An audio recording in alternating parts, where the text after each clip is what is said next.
Thanks everyone for joining us this morning. We're excited to host a briefing of this past legislative session and some other details from Colorado Business Roundtable. We've got a few more folks popping on. So as we're getting ready to introduce Kara and Marianne for the briefing today, I wanted to especially let COBRT partners know I sent out an email, I think yesterday, about some updates regarding some competitiveness work that we're doing with OEDIT and the governor's office this summer. So reach out to me if you'd like more information on that, or I'll resend those details to you. So thanks for joining us. I'm Debbie Brown, president of Colorado Business Roundtable, and we're eager to dive into what happened at the state capitol, the good, bad, and the ugly, and what we need to know about what's next in terms of the legislative priorities of 2026 and what we're looking forward to in perhaps the next legislative session as well. In particular, we're hoping Kara and Marianne will focus on what was of highest importance to the business community and where we stand currently in terms of vetoes. Perhaps they'll get into that as well. We'll have a little bit of time for your questions and your feedback towards the end of the presentation, so feel free to use the chat feature to make sure that we know how to take care of those questions for you. A little bit about Colorado Business Roundtable. If you're new to our organization, we represent large employers in the state, particularly from academia, business, community, and government. And our foundational principle is that we believe business is a force for good in our state. And we want to help support policies that help grow business, and grow the employer community. Because when we have jobs and a healthy economy, everyone benefits here in Colorado.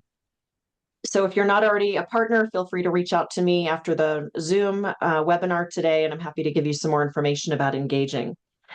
So on to the important conversation today is really all about a policy that is affecting our state. Many of you know we do put out some policy reports a couple times a year, and the policy headwinds, particularly at the legislature, has been one of the defining characteristics of our economy. And our executives really talk about it trending in the wrong direction, that some of these policies are very arduous to their ability to grow and thrive and hire. So on that pleasant note, I want to introduce Kara van Stralen, who is on our team and does some really great work for us at the Capitol to help represent our employers. And then she'll be joined by Marianne Goodland. We're delighted, really just such a depth of knowledge of what's going on at the Capitol. So with that, again, questions in the chat are more than welcome. And I want to turn it over to Kara van Stralen for additional introductions and to provide our briefing today. Thanks, Kara. Thank you, Debbie. And I'm really appreciate the intro and always appreciate, and I'm so grateful for the work that we get to do together with the Colorado Business Roundtable.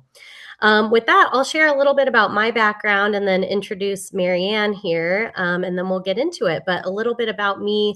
I spent a little over a decade working in Washington, D.C., where I held senior roles with the U.S. Senate for Senator Booker, Senator Hassan, and then ended my time in D.C. as chief of staff to Congressman Mike Levin.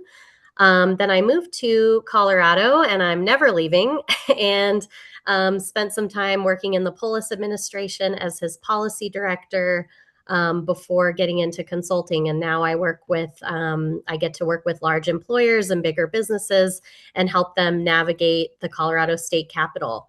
So with that, I'm really excited and delighted, as Debbie said, to introduce Marianne Goodland. Marianne is the chief legislative reporter for Colorado Politics, the Colorado Springs Gazette, and the Denver Gazette.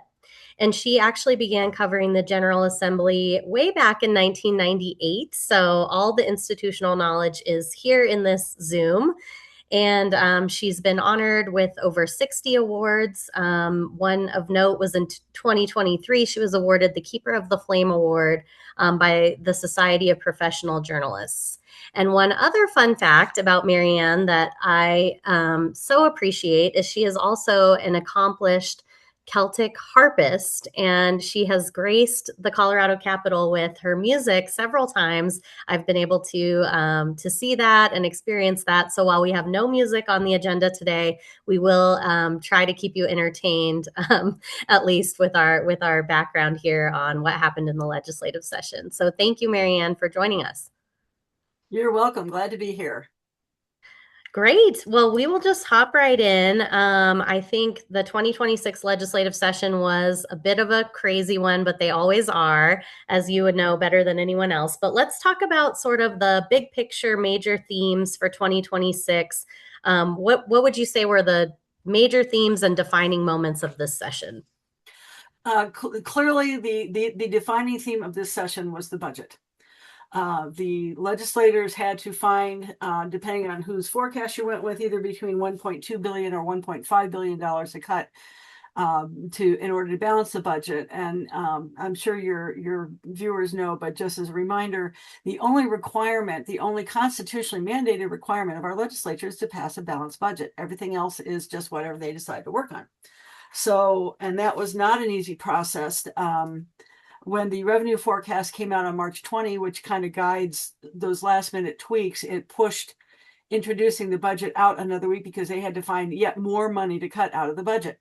And what was being cut is general fund. That's the money that comes from corporate and individual income taxes, sales taxes, use taxes, that kind of thing. That's the money that the legislature has. It's more discretionary is maybe not the best word to use for it, but it's the money they have the most discretion over.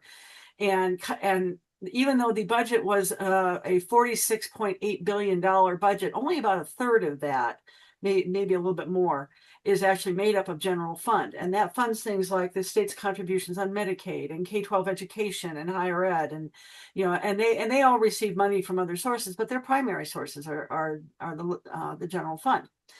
So the question became, how do you cut that much out of, $1.2 billion out of an $18 billion pot of money? And they relied on a number of different ways of doing that. And I will tell you, most of that was not in cuts. It was raiding cash funds, which they've done a number of times, including the state's general fund reserve, which is supposed to be the rainy day / emergency fund. They actually reduced that from 15% to 13%, and that freed up several $100 million.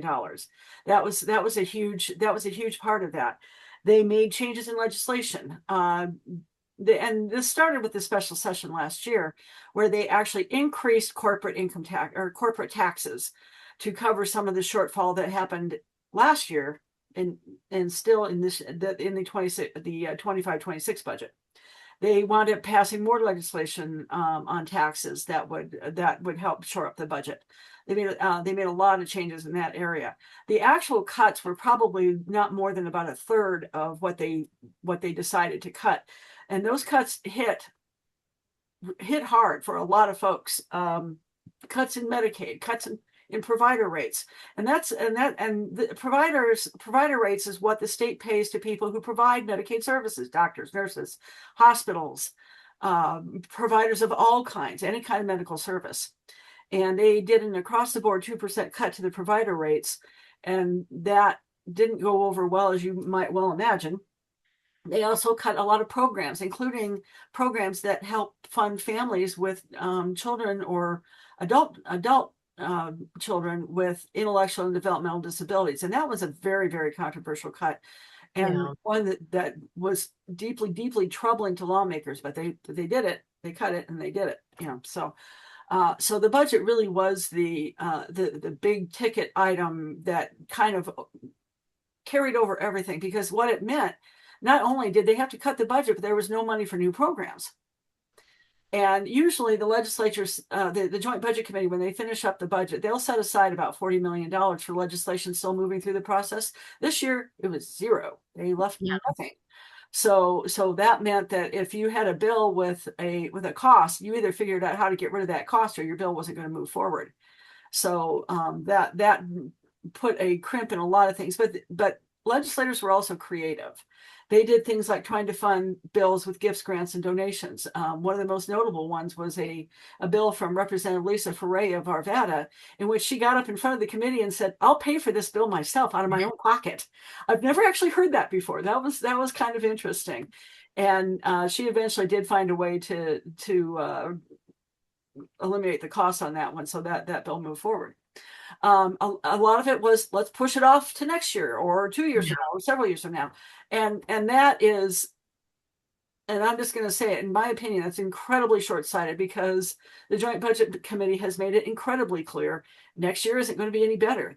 And in fact, it is likely to get worse, because once the Trump administration's One Big Beautiful Bill goes into full effect, Colorado's going to have to cover more of its costs on Medicaid services, which means that the deficit's going to get bigger, because Medicaid is a general fund supported, at least for the state's portion, that's all general fund support.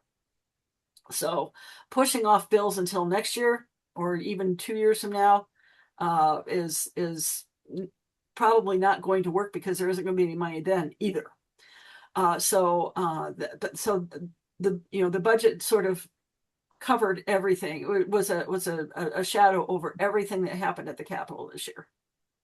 Absolutely. So lawmakers were really having to balance their legislative ambitions and priorities and what they were hearing from their constituents as to what they needed to be working on with the budget realities, and anything, as you and I recall, anything with even the remotest fiscal note was set to die. And you did mention this was coming off of a really tough year in 2025. And you mentioned it's going to be bad, probably for 2027 and 2028. What are lawmakers talking about in terms of a long-term fix, or are they sort of just going year to year and tackling what's directly in front of them? Unfortunately, it's more the latter than it is of the former. Because we have a Democratic-controlled House, Senate, and the governor's mansion, and let's be honest, that's not likely to change after this election in November. Democrats are still looking for ways to fund their priorities without really trying to fix the deficit. And what we have here is a structural deficit, which means that over the last 6 years, and they were warned 6 years ago this was coming, and they chose not to do anything about it. They were warned 6 years ago that the state was going to be in a place where they had more obligations than they had revenue. And they ignored those warnings 6 years ago, and they're still ignoring. And frankly, I think they're still ignoring those warnings.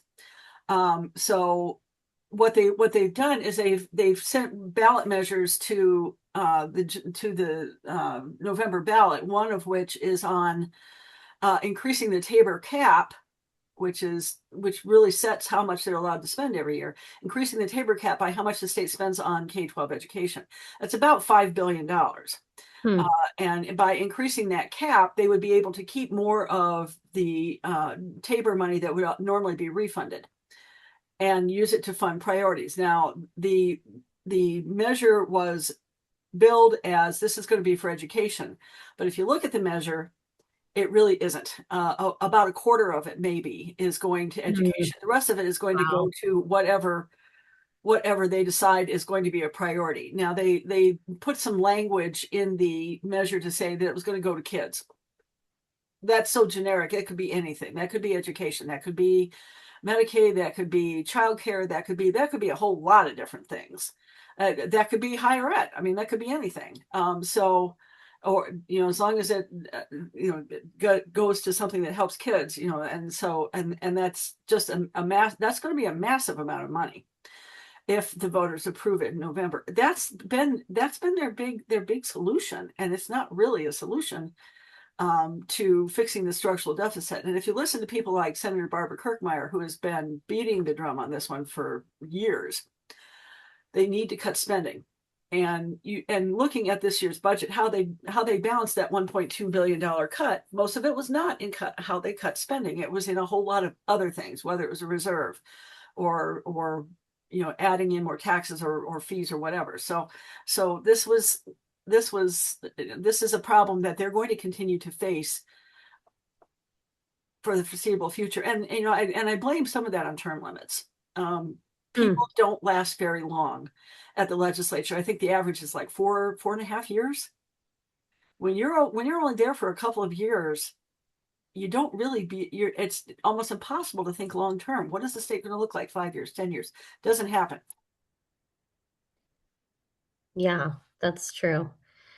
And Marianne, your camera, I don't know Oh if you yeah, want to I take a see. second. Okay, there we go. It Great. went Well, flying. well, I know you and I could talk budget all day and all night long, so maybe I'll just shift it a little bit to some other trends on the actual legislative side outside of the budget. We saw major legislation on housing, labor, transportation. There was the huge RTD reform bill. AI obviously was a big one, and then other consumer protections and energy policy. Were there any big surprises to you, or was this sort of, par for the course for this year? What were the biggest surprises, or were there any? The AI bill, the fix to the 2024 legislation that the governor sort of signed and then said that was not a good idea. They have the sponsor of that bill, and that's Senate Majority Leader Robert Rodriguez. This was his third time trying to fix this bill. And get it in a place where there was less concern from the real concern on that one was from the tech community. They claimed what was in that 2024 bill was just not going to work. And there was big concerns about driving the tech industry out of Colorado. The governor expressed that concern. So the governor convened a task force, and this was the second one. But this task force, he left off all the legislators, and it actually worked. Yeah. How about that, huh? Interesting. Interesting. You leave the legislators out, people actually come up with ideas. It was I great. love it. So they came out with a draft of the bill in March, and Rodriguez wasn't particularly happy with it, but I think he realized that this had to get fixed. The law was supposed to go into effect initially in February, and then they pushed it back after the special session last year to the end of June. Now it's the end of this year, the implementation date is. But the bill that came out was basically the one written by the task force with some minor tweaking by Rodriguez on a couple of issues. And it quietly and rapidly got through the legislature without the incredible drama that has followed this issue for the last 2 years. Now, the big issue now is whether or not this is actually not only will this bill work in Colorado, but what the Trump administration may wind up doing on this, because the president has signaled a number of times that he wants to have a nationwide view on artificial intelligence and to work on that. And even the people who sponsored the AI bill at the state capitol would prefer a national solution as well, but there just hasn't been one. Yeah. So, Colorado went forward with this one. The Trump administration was actually signaled that they were going to have an executive order on this, I think a week or two ago, and then pulled back on it. So it's hard to say exactly what that's going to look like and whether or not that would potentially render Colorado's law moot. So, this conversation is far from being over with. Right, absolutely. And one other trend that I want to make sure to talk about, given our audience is mostly bigger businesses, I thought there was a real trend towards more regulation, particularly, I guess, in the labor and employment space. We had safety bills, multiple of them. We had wage and hour legislation, all kinds of stuff. At a time when businesses are really not doing great and people are leaving, whether it's Palantir or others leaving the state. I know the governor has some counter messaging on that, so maybe the truth is in between. But what did you think about that? How did that compare to previous years? And do you anticipate that being a theme, for 2027 and going forward? Absolutely. That isn't going to change. As most of your viewers are well aware, Colorado was rated the sixth most regulated state in the country. Now, yes, there were some issues here with new regulations, but most of the ones that were proposed actually didn't succeed. You look at the Labor Peace Act. which is the bill on the second vote to unionize, and this is the one that impacts union dues. And the governor vetoed it last year. He vetoed it again this year, and the sponsors of that are pledging to bring it back to a new governor next year. So it's really going to be interesting to see what the next governor thinks about this. Yeah. The bill that was presented in the 2026 session was more or less the same as they made no changes. And the governor had insisted that if the business community wasn't on board with this, he wasn't going to sign it. They made no changes. So that was the end of that. Yep. And again, I fully anticipate that measure will be back again and next year, and probably in the exact same form that it was in last year and this year. The bill on worker safety failed in the Senate, and this was one about making sure that people had protection from the heat and the people that work outdoors primarily. So, and that bill didn't go anywhere. The other one is on the network fees, and I know you're going to bring this up later. That also was a bill that was intended to help restaurants in particular that have struggled so badly over the last couple of years with some that would have been a small financial help. We don't know exactly where the governor is on this. There's a lot of pressure on both sides for him to either sign or veto this particular bill, and he hasn't done anything with it yet. The other bill that I thought was really interesting, there was a clawback a little bit on some of all this regulatory stuff, which was a bill on, I'm trying to look at it here. 137 probably. 137. Measures to reduce administrative burdens. This is requiring state agencies to review the rules that they have to make sure that they're still effective and all that, and to take a look at what ought to be clawed back. And while you're not going to see something immediately from this, and you probably won't see regulatory relief from this for at least a couple of years, at least 2 years, I would think. This was the first step in the right direction for reducing regulatory burdens that we've seen in quite a long time. So there was that one bright little glimmer of hope.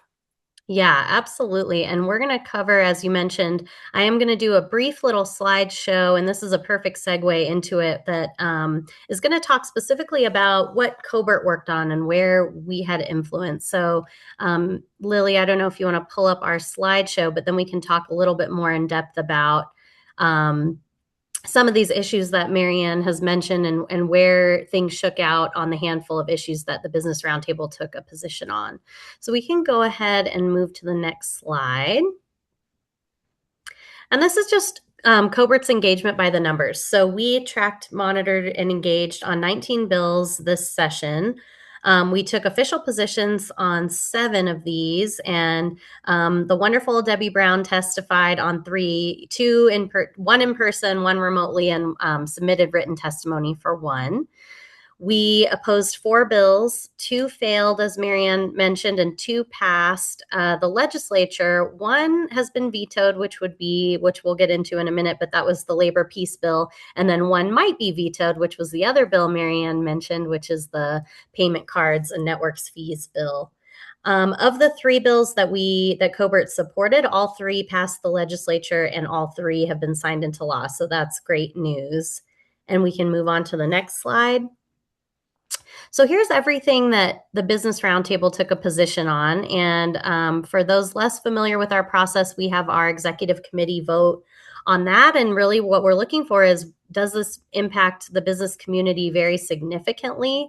And if so, how does it impact our partners? Our partners are a diverse group, as Debbie mentioned, of the large employers in the state representing a number of industries. So we want to get consensus there too. Or close to it, at least. So with the first bill that we took a position on was this large load data center bill. This bill really, I think, was sort of by design to disincentivize data centers from coming into Colorado. And so we don't like any bills that disincentivize businesses of any kind coming into our state, especially at a time like this when, as Marianne said, we're the 6th highest regulated state in the country. So we did oppose that one and it did die. Let's get into this payment card networks fees bill, Marianne. You were just saying, the intention was to really help small businesses and restaurants, and of course, it's definitely something that we are all sympathetic to. I think on the other side, some of the counter arguments would have been, this can disrupt a whole system of how these payments are made through Visa and beyond. It can disrupt cybersecurity issues. There were implications for airline credit card fees, airline points. So it just seemed this one we ended up opposing. And like you mentioned, we don't know, is the governor going to sign it or not? I think early in the process, we heard he was eager to sign it. And now we're hearing, oh, maybe he doesn't want to disrupt this whole system for something that maybe should be more nationally regulated. I don't know if you have anything to add on that, Marianne. Oh, yeah, plenty. And I hope everybody understands exactly what this bill was intended to do.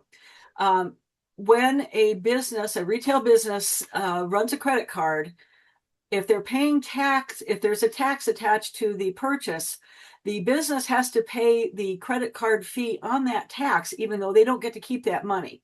That was the big argument about this, is that they were paying a fee, which is usually anywhere from 3 to 5%, I think most of the time, on the purchase, and then that money goes to the state, or the tax goes to the state, and the business winds up having to pay the credit card fee on that tax.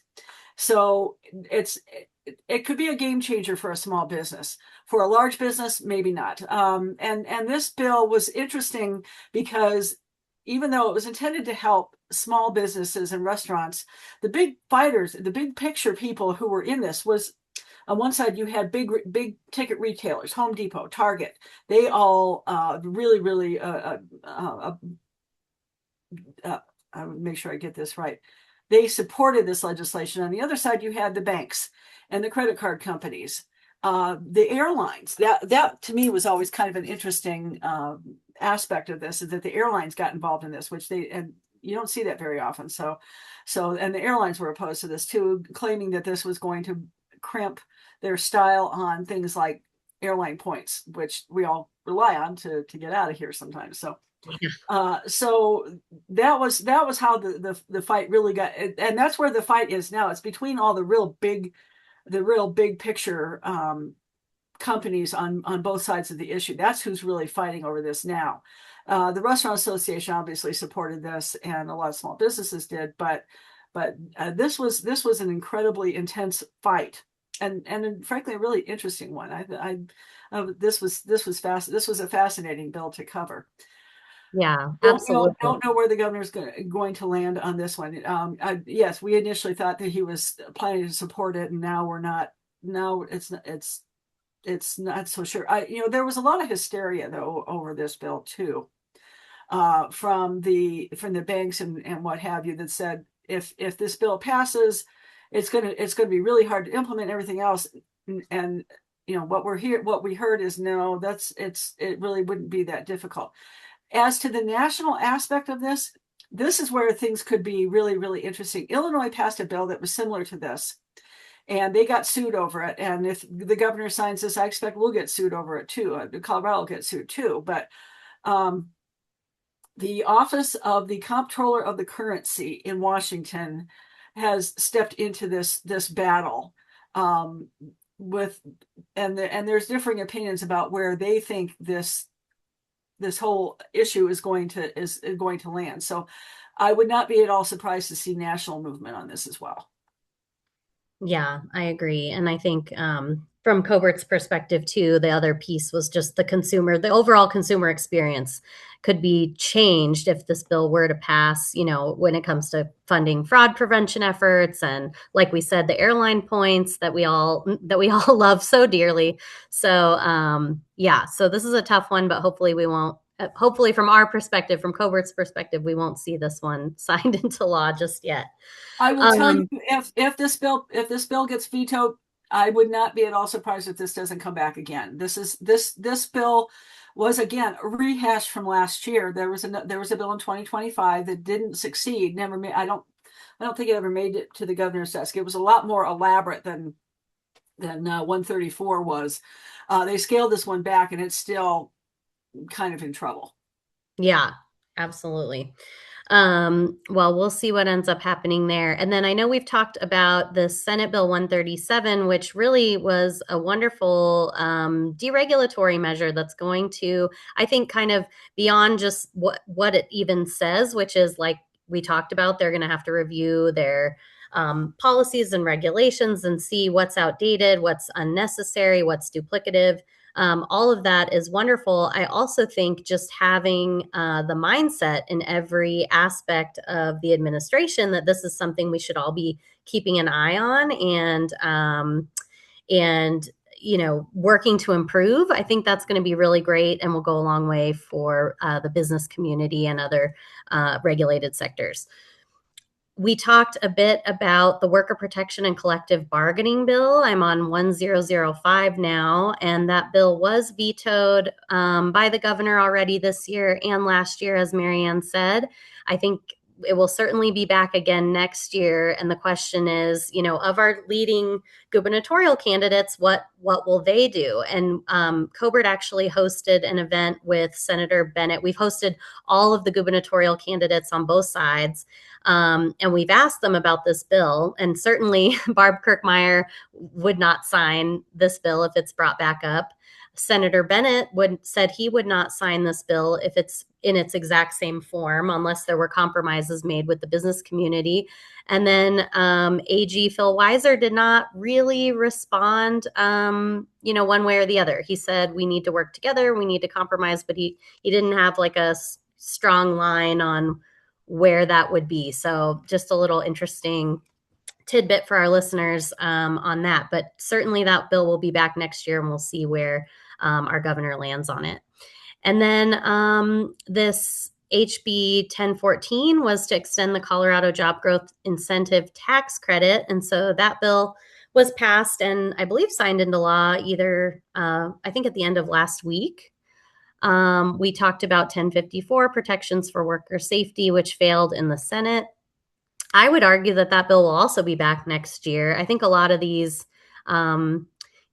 consumer focused or worker focused bills that didn't pass will see their day next year. I think the challenge is the budgetary implications. A lot of these had fiscal notes. I don't recall if this one in particular did or not, but several of the other ones did. So we'll see where that lands.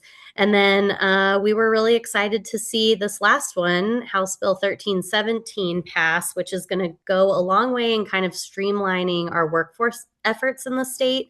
The Business Roundtable does a lot of work on that in particular. And so we were really excited to see that bill passed, and that was signed into law late last week. And Debbie got to go to the bill signing, which was excellent. And I think there's a lot of really positive energy to get things on track from a workforce perspective.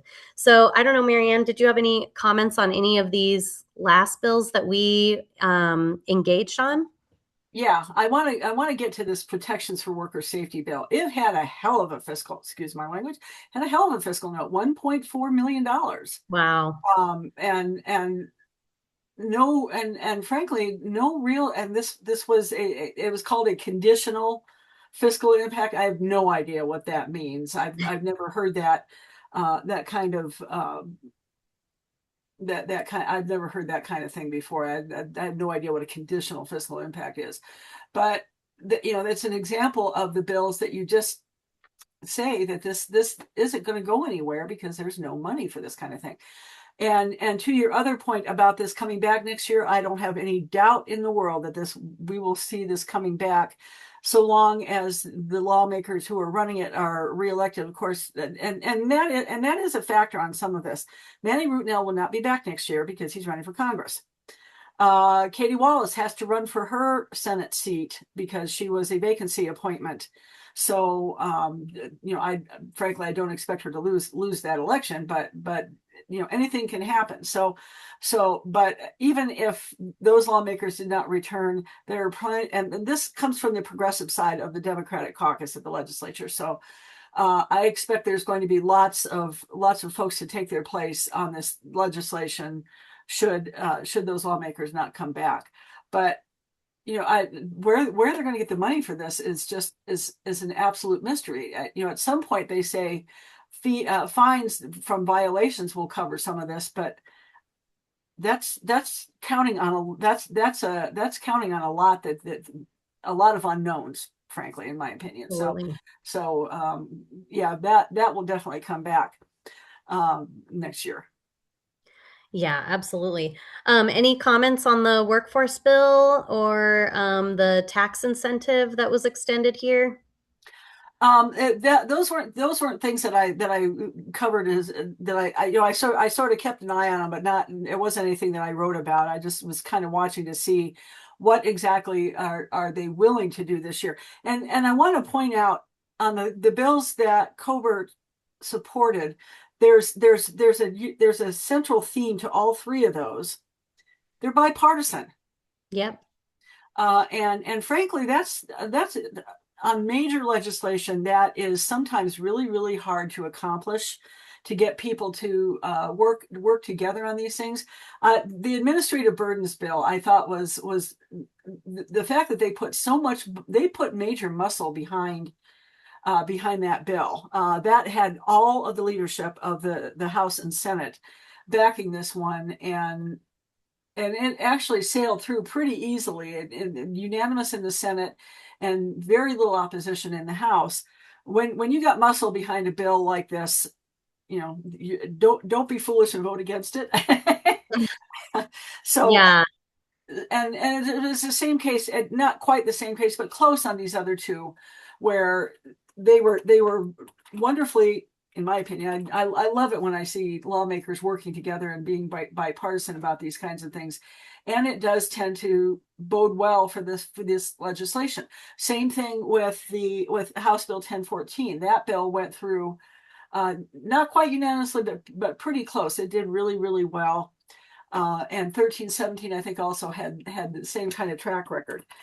And yeah, this is, I keep hoping, and maybe I'm naive and foolish, even after 28 years down at the Capitol, but I prefer to see people working together and getting along, and not getting into these protracted, ugly partisan fights. And these are the kind of bills that tell you good policy can come. It's possible for our legislature to come up with good policy, and it's better when they do it when they're working together. absolutely. And Absolutely. the folks that you have on these bills are really, really, really good at working across the aisle, regardless of which side of the aisle they're on. Yeah, definitely. Well, we can go to the next slide. I want to make sure we leave time for Q&A.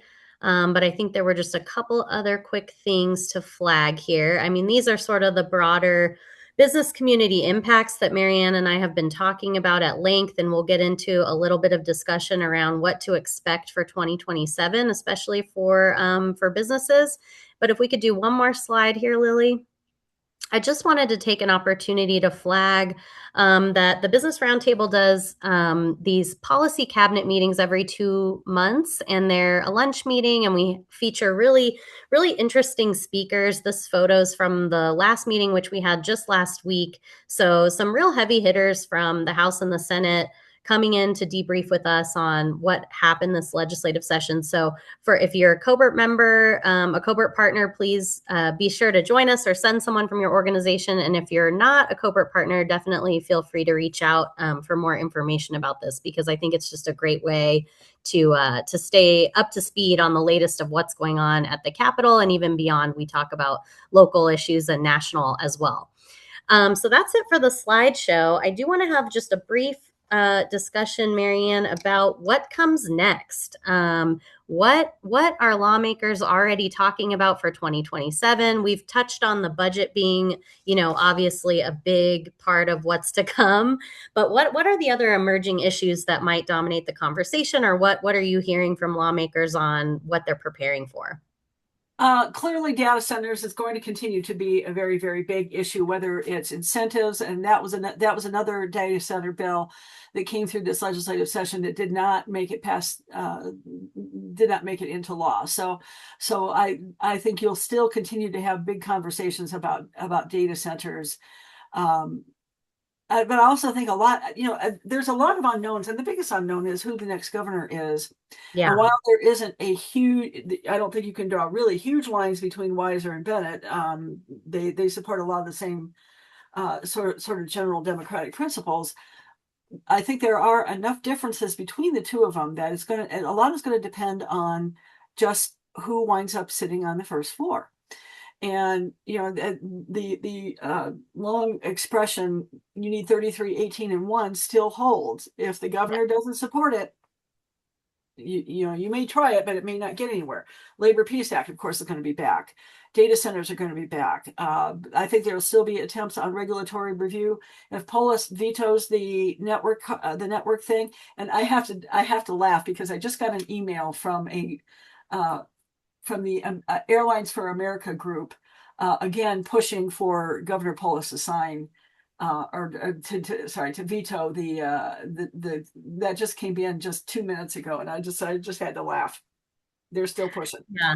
And of course the budget is going to continue to be a dominating and probably even more so next year than it was this year. And this year it was the big issue because we have some big ticket changes coming in. Medicaid spending in this state doubled over the last 8 years, and they really have not figured out a good way to rein that in.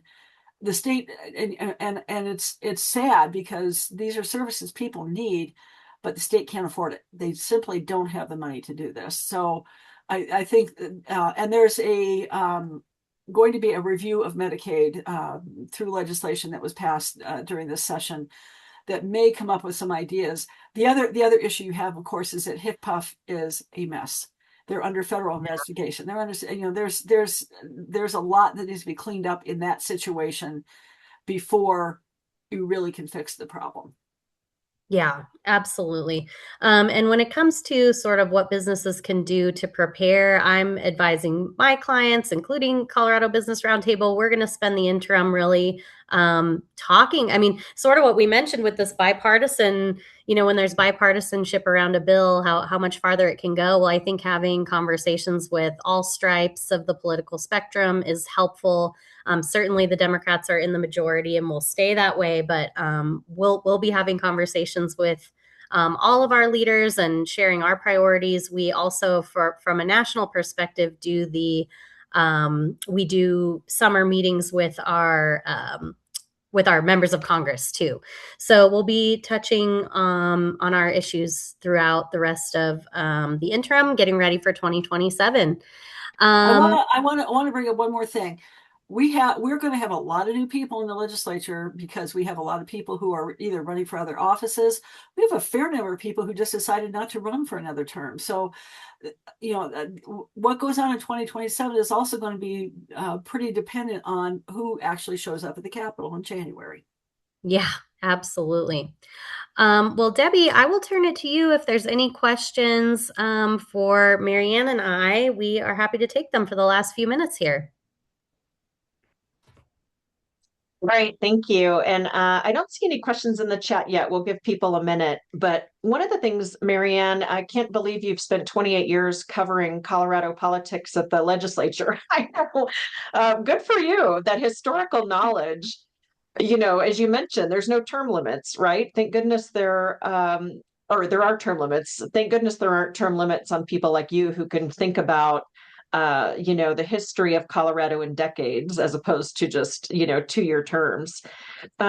Thinking of that, I'd love for you to think through, and Kara, feel free to jump in as well. What do you think the legacy will be for Governor Polis in his 8 years that he's served as governor? And I'm assuming, the next 6 months or so are going to fly by. We'll have more attention perhaps on those running now to take his place. But how do you think he's going to be remembered, particularly in the business community? Up until a couple of weeks ago, I think Polis's legacy was going to be as a big supporter of tech. Obviously, that's what the background that he comes out of, and he has kept his thumb on the scales, if you will, toward the tech industry. On the other side of that legacy is the amount of regulatory burden that has been placed on businesses over his time in office. That also is a part of his legacy. But I think the one thing he's going to be remembered for more than anything was the decision to commute Tina Peters' sentence. And that, the Democratic Party censured him over it, and he has kind of been he's been rather flippant about that. But that's what he's going to be remembered for, and not in a good way by Democrats or by county clerks, most of whom in this state are Republicans. They aren't happy with him either. So that really is going to be his defining legacy, for good or bad, depending on what you think of Tina Peters. So, but on the business side, to undo the damage done to business regulation over the last 8 years, it'll be interesting to see if there's an appetite from the next governor to see that take place. And that's one of the things I'm going to be watching for, is what's the next governor's appetite for more regulatory shenanigans, and whether they're willing to take to put the thumb on the scale for business, because that certainly has not been the case. This used to be a state that was renowned as welcoming to new business. And I want to point out something else. And it was a letter that I got from a reader not long ago. It's not only for new businesses moving to Colorado, it's for businesses that are already here. And they're the ones who are screaming more loudly than anybody for relief and for help. And it has been, frankly, very, very limited from this administration and from this legislature. Kara, do you have anything to add? Otherwise, I've got a follow-up question on that. Oh, just that we certainly agree from the business perspective that more needs to be done. But Debbie, go ahead with your follow-up. Yeah. Well, a follow-up on that, again, more to Marianne, the governor did place some well-timed vetoes, the Worker Peace Act for one. I suspect he regrets not vetoing the AI bill with all the pain that's caused and potential movement from the tech community and the business community. Coming out with this next governor, one of the things that we've tried to make sure we talk about is what's the demand signal coming out. I guess demand signal is not the right word. The leadership signal coming from the next governor. Is he going to come to the table with his veto pens ready to say, look, we've got a lens for how do we keep businesses in the state? As you mentioned, we need to make sure current businesses feel like this is a place where they can grow and thrive and bring capital.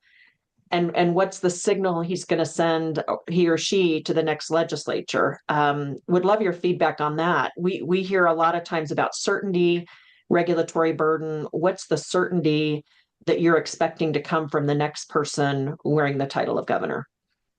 I am hopeful that whoever the next governor is, they do take some of these concerns that are being raised by the business community very, very seriously, more seriously than our current governor has in a lot of areas. If I put my forecasting hat on a little bit, I think Bennett may be more open to that than any of the other candidates, but I wouldn't discount Attorney General Weiser on this one either. They know that. They know what the business climate looks like here, and they can't be happy about this. This is something that's got to be addressed if this state is going to continue to grow economically. Our economic growth is not where it ought to be, and that's a lot of it is due to the regulatory burdens that businesses have had to shoulder and shoulder more of over the last 8 years. So it'll be interesting to see over the next. And once we get past the primary, I think you're going to have a much better sense of whoever wins that primary, what their vision is going to be because I don't know that we have seen a strong vision for business growth from any of the Democratic candidates. And frankly, that's what I'm focusing on, because I like most political pundits, I expect a Democrat to be in the governor's mansion come November. When's the election? The 3rd, 4th, something like that.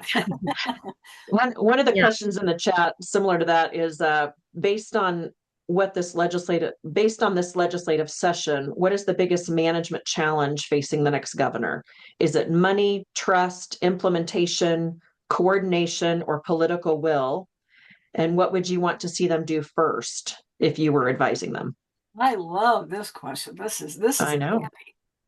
Money is going to be the guiding principle for whoever the governor is, knowing that the state has no money to for new programs and has to find a big way to cut, assuming that they have the appetite for it. I mean, that's always been, they never really had the appetite for it. And even when they did cuts, it was just, it was devastating. It devastated people. The lawmakers were upset. They took a lot of heat for it, but you need to cut. So and when I say money, it's going to take an effort, but because keep in mind, Governor Polis is still going to present the next budget on November 1st. And the next governor will have an opportunity to tweak it, and then we'll see how the legislature decides to act on it, which is how this works whenever there's a transition. So Polis has not really done a lot of cutting or had a lot of experience. Well, I shouldn't say experience. He has done very little to cut the state budget. I think when he came into office, I think it's grown by better than $10 billion over the last couple of years. So obviously they continue to spend like drunken sailors around here. So money will be money. And the second part of that is political will. What is the governor willing to do given the legislature's continued slide to the left? You have more progressive lawmakers coming in with every election. So that's a very good political will issue. Will he be able to manage and manage the state given who's likely to be in the legislature next year? That's going to be a huge that's going to be huge, and it'll be interesting to watch. I can't wait. Yeah. It's not boring right now. I was going to ask you what your comments about the Republican primary race, if you're covering that as well. Yeah, I covered a gubernatorial debate last week that featured Victor Marx, Barbara Kirkmeyer, and then the two Democrats, and it was interesting. I got to tell you, the Republican candidates fascinate me. And Victor Marx is supposedly the front runner.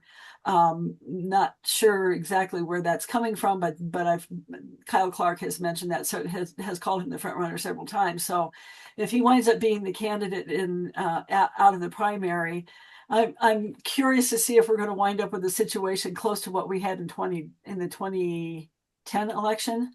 I think it was when the candidate was Dan Mays, and he got 11% of the vote. At 10%, just as a reminder, at 10%, the party that supports that candidate is relegated to minor party status. They came that close. I doubt that if Victor Marx wins the primary, that it's going to be that situation. But it's certainly something that I'm watching for. Well, it's fascinating times. You just have to go to Colorado Politics, Marianne, right, and read more about all the issues of the day. And I know we're about out of time. I'll give you and Kara both the last word. I would say our businesses want certainty, no surprise.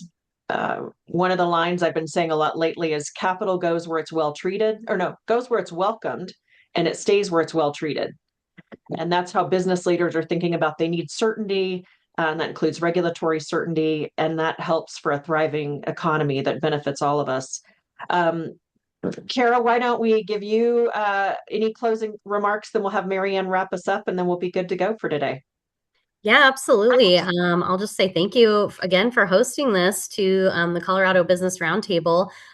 Super fascinating discussion. One thing that I'm going to be keeping an eye on that Marianne's touched on a little bit, but the tension between the legislature and the governor's office has been high under the Polis administration. And so when we're looking at the next governor coming in, I mean, from a business standpoint, we probably want that tension to remain high so that so that there's a backstop to some of the more ambitious ideas from a regulatory perspective. But I know the legislature has a different perspective on that. So it'll be really interesting to see where that all shakes out, and how that all impacts all of our businesses and employers, which ultimately impacts employees. So with that, I'll turn it to you, Marianne. The one thing that I anticipate, at least in the 2027 session, is something of a honeymoon period. Lawmakers getting acquainted with the governor in his new capacity, and the governor getting acquainted with the legislature, because it's given the number of people who are going to be coming into the legislature in 2027. There's going to be a lot of new faces. So I anticipate 2027 to be a honeymoon where everybody's trying to get along and trying to work together. We'll see how long that lasts. Honeymoons don't go on forever. Well said, well said. Thank you to Kara van Stralen and Marianne Goodland for joining us today, and appreciate all the COBRT business partners who were on for this briefing. We live in interesting times, and appreciate the work that both of you do to keep us informed and to help us know a little bit deeper dive on these issues. So thanks for joining us today. Thank you to Colorado Business Roundtable for hosting this panel discussion. It's been great fun. Thank you. Thank you. Thanks.